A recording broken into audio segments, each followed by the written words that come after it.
Otep à tous, bien-aimés frères et sœurs.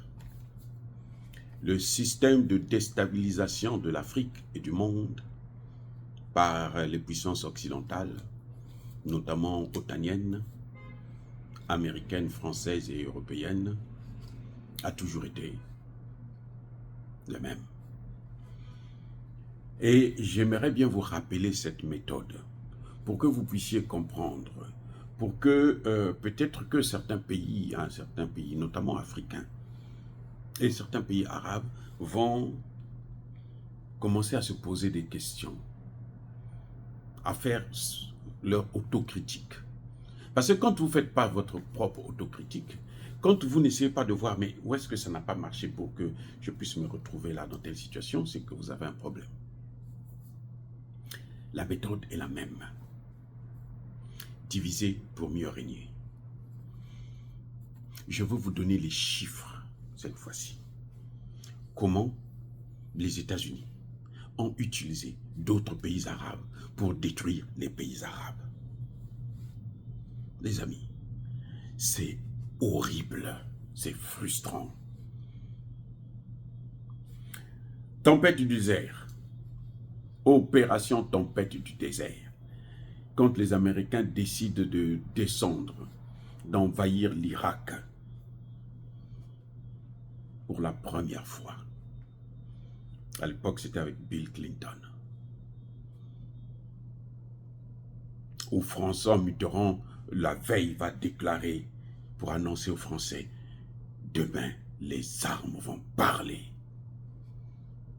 Ils vont dans une guerre, une contre-guerre, contre un pauvre petit pays comme l'Irak, qui ne demande qu'à être libre et seul.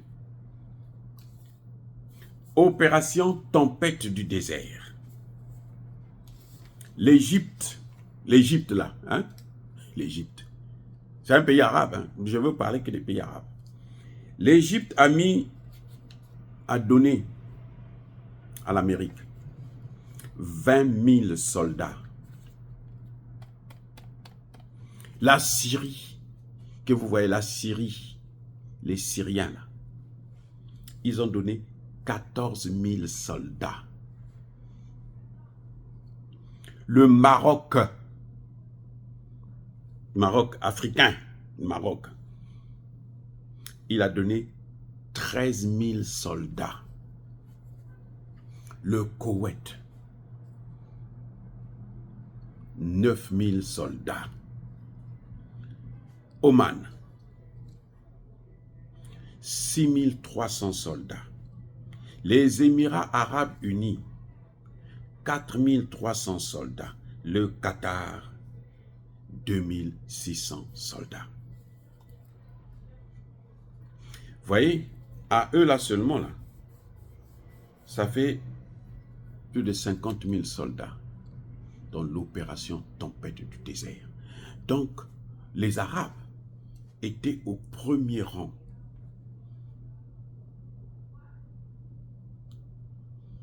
Eh oui, au premier rang pour détruire, pour tuer, pour dévaster l'Irak. Ce sont les Arabes qui ont détruit un pays arabe. Les Américains, les Français, c'est gratter les pouces, se frotter les mains. C'était content. Ils voyaient comme des imbéciles. Les amis, cette technique que vous avez vue là, où on vient convaincre d'autres pays arabes pour combattre un pays arabe, c'est ce qu'ils ont voulu faire avec le Niger. C'est la même technique, le Niger. Exactement la même. La Côte d'Ivoire avait déjà un bataillon. 3 bataillons, un bataillon, je ne sais pas. Les financements pour 3 mois de guerre.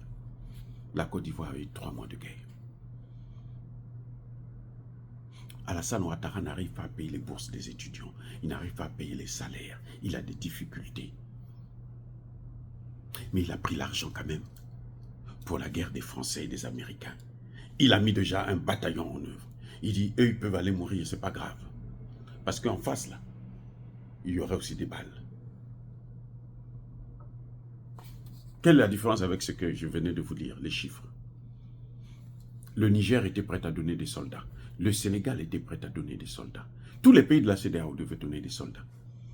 Mais la guerre, en fait, ce n'est pas la guerre de la CEDEAO, c'est la guerre de la France et des États-Unis contre le Niger. Parce qu'ils savaient que si on reprend le Niger, on va facilement reprendre le Mali et le Burkina Faso.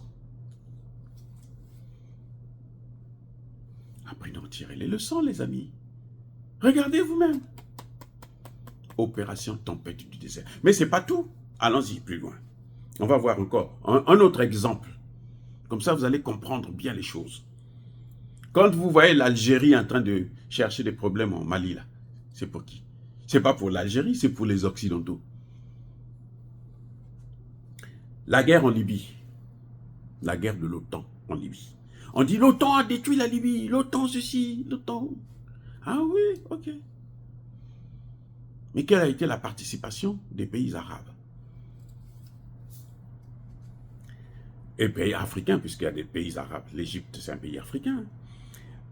En Libye, le Qatar a donné 4 avions de combat. Les Émirats arabes unis ont donné 6 F-16. 6 F-16. Et puis 6 Mirage, la pourriture des Français. Là. La Jordanie a donné 4 avions de combat. Les États du Golfe, hein, Arabie Saoudite, tous les pays du Golfe, là, ils ont payé la facture à hauteur d'1 milliard, plutôt d'1 million de dollars par missile. C'est-à-dire que chaque missile que les Américains ont fait tomber en Libye, là, les pays là ont payé. Et un missile coûtait 1 million de dollars. Les amis, attendez, est-ce que vous voyez ce que je suis en train de dire? Vous savez combien de missiles ils ont largué là-bas? Les pays du Golfe ont pris la responsabilité. Nous, on va payer. Ce n'est même pas les Américains qui payent les guerres. Vous voyez la CEDEAO, qui voulait payer? La Côte d'Ivoire était prête à payer, non? Le Bénin. Le Bénin qui est pauvre, là. Regardez la pauvreté qu'il y a. Quand le Niger a fermé le... Patrice Talon pleurait. Patrice Talon, il pleurait. Il pleure jusqu'aujourd'hui. Parce qu'il a pratiquement tout perdu. Mais il était prêt à prendre l'argent pour aller sauver un dictateur, un voyou, un bandit, un criminel comme Bazoum. Regardez, hein, les pays du Golfe, ils ont payé la facture en Libye. Tous les missiles qui faisaient tomber là, la Libye payait, les pays du Golfe payaient 1 million par missile. 1 million de dollars par missile. Mais c'est pas tout, les gars. Vous vous souvenez de la guerre au Yémen? Vous vous souvenez de la guerre au Yémen? Hein? La Grande-Bretagne et les États-Unis avaient le vent en poupe, étaient vent debout. Pourquoi? Écoutez, Arabie Saoudite, 100 avions de combat. La guerre au Yémen. L'Arabie Saoudite a donné 100 avions de combat. Et 150 000 soldats. Ah oui, 150 000 soldats. Donc, pour tous les pays là. Le Koweït a donné 15 avions, les Émirats arabes unis ont donné 30 avions, le Qatar a donné 10 avions, la Jordanie a donné 6 avions, le Maroc a donné 6 avions, le Soudan, 5 avions. Le Soudan. Où est le Soudan aujourd'hui? Qui est derrière la guerre au Soudan? Ce n'est pas les mêmes que le Soudan est allé sauver? Oh, les amis africains. Voilà, c'est ça la spiritualité africaine. Est-ce que ce n'est pas les mêmes que le Soudan est allé sauver? Ce n'est pas les mêmes qui sont en train de détruire le Soudan? Les Français, Américains et autres. Ce n'est pas les mêmes? Arrêtons d'aller déstabiliser les autres pays. Arrêtons parce que l'autre tour viendra. Quand vous partez faire chez l'autre là, mais attendez, il y a quelqu'un, je pense que c'est le président Wanakani qui disait, quand une poule est en train de regarder le derrière de l'autre, là, vous allez voir, son derrière aussi, on est en train de le regarder. Oui. Donc, arrêtons de faire ce cinéma. Mais c'est pas tout. Attendez, oh, voilà. Allez, qu'est-ce que j'allais dire? J'allais oublier ça. Hein? Il y avait aussi l'Égypte qui avait participé. Hein? Il n'y avait pas seulement le Soudan en Afrique. En ce qui concerne comment on appelle, la Libye. Non, plutôt le Yémen. L'Égypte aussi a participé. En Syrie, les salles d'opération se trouvaient en Jordanie et en Turquie. Toujours les pays arabes. C'est-à-dire que la salle opérationnelle là, pour faire fonctionner toutes les forces en présence, ça se trouvait, il y avait une en Turquie et l'autre en Jordanie. Et je vous rappelle qu'en Jordanie, il y a des bases militaires françaises, américaines et autres. Maintenant, les Émirats arabes unis, le Qatar, la Jordanie, le Bahreïn, tous ces pays-là ont donné 60 000 soldats pour détruire la Syrie. Là encore, c'est un pays africain. Quand je vois que les pays africains sont en train de jouer, hein, même dans l'AES, hein, vous trouvez encore des pays qui continuent à croire au Maroc, à l'Algérie, à l'Égypte et autres, à la Turquie. Regardez. Regardez vous-même, hein. Ce n'est pas moi, ce sont les chiffres. Allez-y vérifier. Vous voyez, ça dit que ces gens-là, c'est des gens sans cœur, les Occidentaux. Les Occidentaux. Ce sont des Arabes qui ont détruit les Arabes. Oui, ce sont des Arabes qui ont détruit les Arabes. Ce sont des Africains qui détruisent l'Afrique. C'est ça la conclusion. Ce sont des Africains qui détruisent l'Afrique. On manipule quelques Africains pour leur faire croire que non, oh, lui, c'est votre ennemi. Vous avez vu comment ils ont fait capoter toutes les conférences nationales souveraines? Toutes les conférences nationales souveraines en Afrique, là. Toutes. Il n'y a aucune qui a réussi. Vous savez pourquoi? Parce qu'on leur a fait croire que votre problème, c'est le président qui est en place. Donc, c'était l'organisation, en fait, des coups d'État contre les chefs d'État en place. Je ne dis pas que ces chefs d'État sont bien. Non, non. Ils sont pires. Ce sont des monstres. Hein? Je ne dis pas ça. Mais je dis que vous ne pouvez pas vous attaquer à votre frère alors qu'il y a un vrai problème qui est là. Commencez d'abord par régler le problème et après vous revenez vers votre frère. Parce que votre frère, vous êtes condamné à rester avec lui. Vous êtes condamné. Hein? C'est ça qui a fait capoter les conférences nationales souveraines en Afrique. C'est exactement la même méthode qu'ils ont fait là. On prend un pays arabe, quand ils ont fait d'abord, quand ils ont commencé avec l'Irak, vous avez entendu les pays arabes dire un mot? Non. Après, ils sont passés en Libye. Après, ils sont allés au Yémen. Après, ils sont venus encore en Syrie. C'est quoi? Les pays arabes, non? Maintenant, ils sont en train de vouloir détruire l'Iran. Avec quoi? Ils comptent sur qui? Ils comptent encore sur les pays arabes. Vous croyez qu'ils comptent sur qui? Ils comptent sur les pays arabes. Si l'Iran compte sur l'Arabie Saoudite, le Qatar, la Jordanie et autres là, vous allez voir comment on va raser l'Iran. Vous allez voir. Mais si l'Iran dit que bon, moi, je mène ma guerre contre eux là, tant pis pour eux. Vous allez voir qu'elle va s'en sortir parce qu'elle a raison. Quand tu es du côté de la raison, là, on veut t'opprimer et tu te bats, tu as toujours la force. Oui, tu as toujours la force.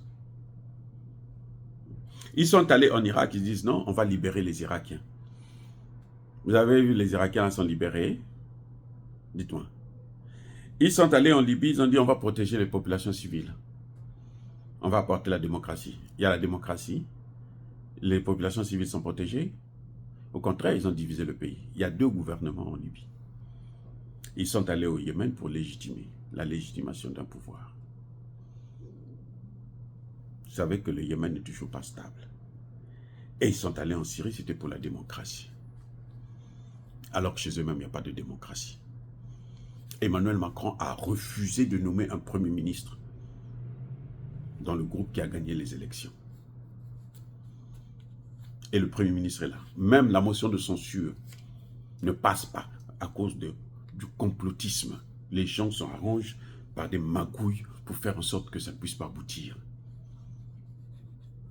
Marine Le Pen dit non, nous on n'est pas là pour des sanctions de principe. Nous on est là pour la démocratie. C'est ça. Et le jour qu'elle va avoir des problèmes, quand elle va vouloir être élue, elle fait ça parce qu'elle sait qu'après Macron, c'est elle qui va venir. Mais ça peut changer aussi. Hein. Bref, en tout cas, la technique que vous voyez là, où des pays arabes tuent d'autres pays arabes, c'est la même technique qu'ils font en Afrique. C'est exactement ce qu'ils ont voulu faire entre la CEDEAO et le Niger. Heureusement que le Niger a eu la chance, le Mali et le Burkina Faso se sont dit, levés aux côtés du Niger. Ils se sont dit, oh, vous avez une coalition, nous aussi on a notre coalition. Et nous avons un partenaire aussi. Vous avez de vos partenaires, les États-Unis, la France, nous avons la Russie. On va voir maintenant ce qui va se passer. C'est là que ça s'est arrêté. Nous avons maintenant une alternative africaine. Nous avons une alternative. Les pays africains qui veulent rester dans cette situation. Tshisekedi est toujours là en train de traîner, se battre contre un petit minable criminel comme Kagame. Parce qu'il le veut. S'il ne voulait pas, ce serait déjà arrêté. Il le veut. S'il ne voulait pas, ce serait arrêté. Il y a l'alternative. Avant, il n'y avait pas l'alternative. Quand les Lumumba se battaient, il n'y avait pas d'alternative. Il n'y avait personne qui pouvait se lever à leur place, qui pouvait se lever à leur côté pour dire non, nous allons mener la guerre. Aujourd'hui, si on met des sanctions contre la RDC, la Chine a de l'argent, les Européens n'ont pas d'argent. Ils sont tous endettés là, ils sont tous pauvres, ils ne valent rien. Mais Tshisekedi ne veut pas régler le problème dans le fond, ne veut pas prendre la décision qui s'impose. Nous, experts, nous prenons des risques pour parler dans leur pays, pour dire la solution c'est celle-là. Ici, là, tu ne peux pas parler de la Russie, mais nous parlons quand même de la Russie. On dit la solution est là. Tshisekedi qui a le pouvoir, qui a des gardes du corps pour le protéger, il n'est pas capable de parler. Et quand on dit que c'est un imbécile, il y a des gens qui vont venir dire non, toi tu as insulté notre président. Les amis, soyez bénis, abondamment bénis par le Dieu de Kémité, par nos ancêtres transjulisés. L'Afrique vaincra, hein? Ne vous en faites pas. Nous allons gagner ce combat. Mais que tous ceux qui persécutent le continent africain, tous ceux qui ne veulent pas prendre des décisions qui s'imposent à nous, qui ne veulent pas prendre le bon choix, alors qu'ils sont conscients que le choix c'est ça, et ils préfèrent continuer à humilier, à massacrer nos populations, qu'ils soient maudits, punis, foudroyés, neutralisés, écrasés, effacés par le Dieu de Kémité, par nos ancêtres angélisés. Vive l'Afrique éternelle, j'ai dit et j'assume.